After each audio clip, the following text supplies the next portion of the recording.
Assalamualaikum warahmatullahi wabarakatuh. Alhamdulillahirrabbilalamin. Pada hari ini kita masih ditakdirkan oleh Allah Subhanahu wa Ta'ala untuk melanjutkan pembelajaran PAI untuk kelas 11. Mudah-mudahan walaupun dalam keadaan yang BDR ini serba terbatas dan mungkin ujiannya besar, mudah-mudahan kita diberikan kekuatan untuk menjalaninya. Amin ya Allah ya Rabbal Alamin. Sebelumnya saya ucapkan terima kasih kepada kalian yang sudah berkenan membuka materi YouTube ini. Mudah-mudahan pulsa yang kalian pergunakan untuk membuka materi ini jadikan pahala sedekah oleh Allah Subhanahu wa Ta'ala. Dan waktu yang kalian gunakan dijadikan waktu yang berkah oleh Allah Subhanahu wa Ta'ala. Amin ya Allah ya Rabbal Alamin. Mudah-mudahan kalian semua yang berada di rumah tetap dalam keadaan sehat walafiat. Amin. Amin ya Allah ya Rabbal Alamin. Minggu yang lalu saya mengirimkan sebuah materi YouTube tentang bagaimana cara mengurus jenazah, mulai dari memandikan, mengkafani, mensolatkan, dan menguburkan. Mari kita bersama-sama di waktu yang terbatas ini, sedikit saya akan menjelaskan tentang materi tentang mengurus jenazah. Pada pertemuan yang lalu sudah kita bahas bagaimana sikap kita ketika sakit, kemudian ketika ada orang yang dalam keadaan sakaratul maut juga apa yang harus kita lakukan, termasuk apa yang harus kita lakukan ketika ada orang yang baru saja meninggal dunia. Ya, bisa dibaca mulai dari memejamkan kedua matanya, menutup bibir. Nah, ini kenapa harus dipejamkan mata dan ditutup bibirnya? Khawatir si mayit dimasuki oleh hewan-hewan kecil, serangga, ular bahkan bisa masuk. Oleh karena itu harus segera ditutup. Jangan sampai si mayit matanya dalam keadaan blotot, mulutnya dalam keadaan ngangap. Ditambah juga untuk menghindari rasa ketakutan orang yang bertakziah. Ya, kita semua pasti takut ya ketika ada orang yang meninggal dunia dalam keadaan blotot, ngangap lagi, ya naudzubillahi min dzalik. Kemudian kita akan belajar bersama-sama tentang bagaimana cara memandikan jenazah. Ya, bisa dilihat orang yang akan memandikan jenazah itu tidak sembarangan, ada syarat-syarat orang yang boleh memandikan. Yang pertama, Islam sudah pasti nggak boleh orang non muslim memandikan atau orang Islam dimandiin sama non muslim. Yang kedua, berakal, nggak boleh orang yang meninggal dunia dimandiin sama orang gila, nggak boleh. Apa yang akan terjadi kalau orang yang meninggal dimandiin sama orang gila? Silakan bayangkan sendiri. Yang ketiga, amanah. Amanah itu berarti dapat melaksanakan kewajibannya dengan baik. Jangan sampai ketika memandikan jenazah ini malah bercanda, bermain-main, gak serius, malah ngegosip. Kalau ditugaskan memandikan jenazah, ya fokus memandikan jenazah, melaksanakan tugas-tugasnya dengan baik. Alim berarti ngerti ilmunya, jangan sampai dimandiin sama orang yang gak ngerti ilmunya. Apa yang akan terjadi ya? Jadi memandikan jenazah harus sama orang yang ngerti ilmunya. Yang kelima, merahasiakan. Jangan sampai si mayit dimandiin oleh orang yang suka membuka aib orang. Ketika dimandiin jenazahnya itu, misalkan terlihat dan tampaklah korengan atau aib-aib si mayit itu. Kemudian karena tidak amanah, tidak merahasiakan, maka setelah dia memandikan, dia menceritakan, oh ternyata si A ada korengan, oh ada cacat dan yang lainnya. Nggak boleh. Orang yang memandikan harus bisa merahasiakan walaupun itu aib si mayit, harus dirahasiakan. Ya, mudah-mudahan ada manfaatnya itu syarat-syarat. Kemudian siapa aja sih yang boleh memandikan? Nah, kalau misalkan mayitnya laki-laki, ini yang pasti dimandiin sama laki-laki. Laki-laki yang mana? Yang pertama yang diberikan wasiat oleh si mayit ketika masih hidup. Contohnya, ketika saya lagi sakit, saya mewasiatkan pengen saya dimandiin oleh si A. Kalau saya meninggal dunia, maka si A inilah yang berhak memandikan jenazah saya walaupun tidak ada hubungan kekeluargaan atau kekerabatan. Yang kedua, bapaknya sampai kakeknya sampai seterusnya kerabat dekat, yaitu paman, uwa, keponakan, sepupu yang laki-laki. Nah, kalau karib kerabat ya teman lah, teman dekat boleh. Teman dekat asal yang penting memenuhi syarat tadi: Islam, berakal, amanah, alim, dan merahasiakan. Begitupun dengan jenazah perempuan. Sama, perempuan yang diwasiatkan itu yang paling berhak. Ibunya, neneknya, kerabat dekat, bibi, uwa yang perempuan, keponakan, sepupu yang perempuan, karib kerabat juga teman boleh.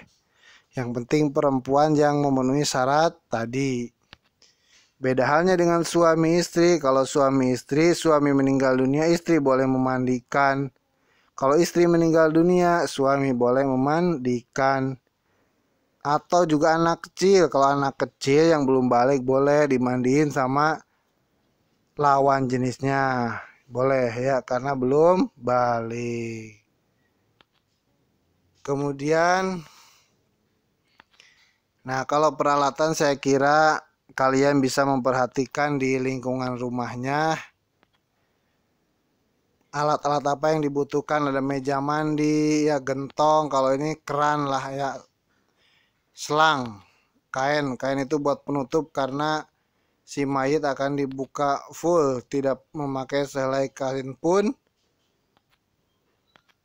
tapi ditutup dengan kain penutup. Nah, ini bisa dilihat nih peralatannya apa aja. Kemudian, nah bagaimana cara memandikannya? Ya, masalah niat. Kalau mau baca niat boleh, enggak juga nggak apa-apa, di dalam hati juga boleh. Pakai bahasa Arab boleh, pakai bahasa Indonesia juga boleh. Bagaimana cara memandikan? Nah, yang pertama taruh si mayit di meja mandi yang tinggi ya, yang tinggi tapi jangan terlalu tinggi supaya gampang dimandiin. Yang kedua, lepas pakaiannya, tapi ditutup dengan kain yang tadi sudah disiapkan. Yang ketiga, nah yang memandikan jenazah itu harus memakai sarung tangan untuk menghindari kemungkinan-kemungkinan yang akan terjadi. Ini mungkin alasan kesehatan. Yang keempat, mengurut perut si mayat dengan pelan untuk mengeluarkan kotoran-kotoran yang ada dalam perutnya. Nah, dengan cara apa? Ini si kepalanya diangkat 30 derajat atau 45 derajat, diangkat, dimiringkan sambil diurut-urut, barangkali ada kotoran yang tersisa. Kemudian memulai membasuh anggota badan si mayat sebelah kanan. Mulai basuh tangan dulu ya, pakai gayung atau pakai selang bisa. Tangan kanan, kaki kanan, punggung sebelah kanan, baru kaki kiri, tangan kiri, punggung kiri, dan anggota yang lainnya. Pokoknya dahulukan yang kanan dulu. Kalau sudah dimandikan, maka si mayit diwudukan. Tentunya nggak bisa kan wudhu sendiri, makanya harus diwudukan oleh orang yang memandikan.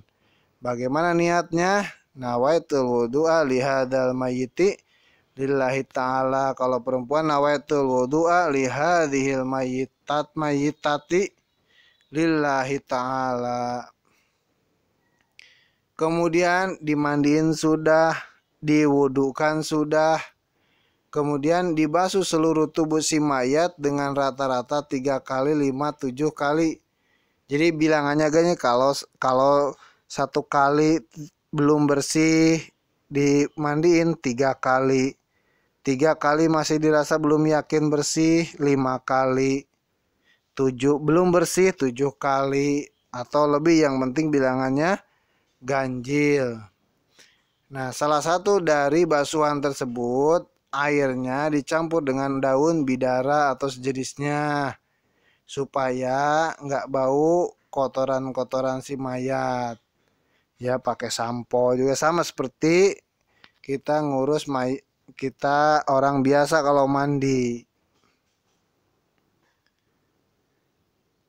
Kemudian, nah jangan sampai lupa ketika memandikan atau membasuh air itu, lubang-lubang si mayit, hidung, telinga, mulut ditutup, ya ditutup. Termasuk gigi-gigi juga harus digosok gigi, ya harus digosok gigi. Cuman nggak usah pakai odol, nggak usah. Ntar bagaimana kumur-kumurnya, susah. Oke, terus. Nah, yang terakhir siramlah dengan larutan kapur barus atau cendana. Ini biar nggak gampang bau, ya, biar nggak gampang bau. Nah, untuk yang khusus untuk mayit perempuan, setelah rambutnya diurai atau dimandikan, hendaknya dikeringkan dengan semacam handuk, lalu dikelabang menjadi 3, dikuncir ya, dikuncir. Bahasanya apa ya, dikuncir, dikelabang menjadi 3. 1 kiri, 1 kanan, dan 1 di ubun-ubun. Lalu ketiga-tiganya dilepas ke belakang. Jadi dikelabang kanan kiri sama di ubun-ubun di atas. Insyaallah paham lah ya. Seperti biasa kalau udah dimandiin ya sama seperti kita, harus dihanduk. Nah, ini contohnya nih. Ditaruh di atas meja, diangkat 30 atau 45 derajat, diurut-urut supaya keluar kotoran. Supaya keluar kotoran, dibasuh, dimandiin, kemudian diwudukan, dielap sampai kering. Ya, mudah-mudahan itu cara memandikan. Nah, ini bisa dibaca nih hal yang harus diperhatikan dalam memandikan jenazah. Biasanya kalau tatap muka nih saya menjelaskan bagaimana cara memandikan yang badannya rusak, tapi karena waktu terbatas jadi kita lewati. Termasuk nih bagaimana cara memandikan jenazah COVID-19. Nah, ini juga nanti ini akan jadi tugas nih ya, bagaimana protokol memandikan jenazah yang korban COVID-19. Nanti ada tugas.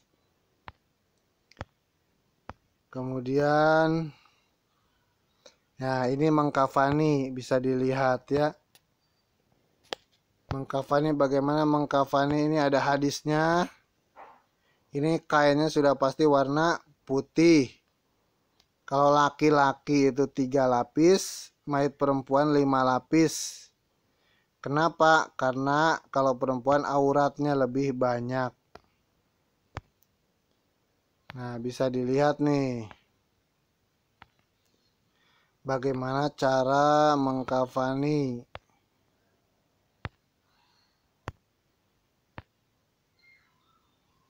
Ya, untuk lebih sempurnanya nanti bisa dilihat di video yang sebelumnya. Ini bagaimana cara, di sini ada cara membuat kain kafan. Jadi nggak bisa sembarangan asal diamparin. Nah, nanti kalian bisa baca ya. Bisa kalian baca bagaimana cara membuat kain kafannya. kemudian sampai bagaimana melipat kain kafannya. Yang jelas kain kafan ketika diikat itu ada 7 kali ikatan. Yang pertama yang diikat itu di atas kepala, bagian bawah dagu, bagian bawah tangan, bagian pantat, bagian lutut, bagian betis, bagian bawah telapak kaki. Makanya sering disebut pocong 7 katanya. Iya, karena memang di talinya sebanyak 7 kali. 7 tali ikatan. Ya ini bisa dibaca aja, tapi lebih baik enaknya dilihat videonya, karena kalau tulisan ini kebanyakan. Enak bisa lihat di videonya.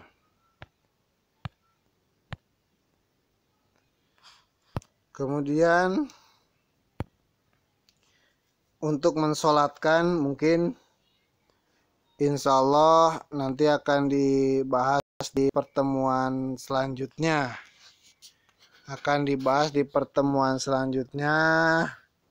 Tentang mensolatkan jenazah.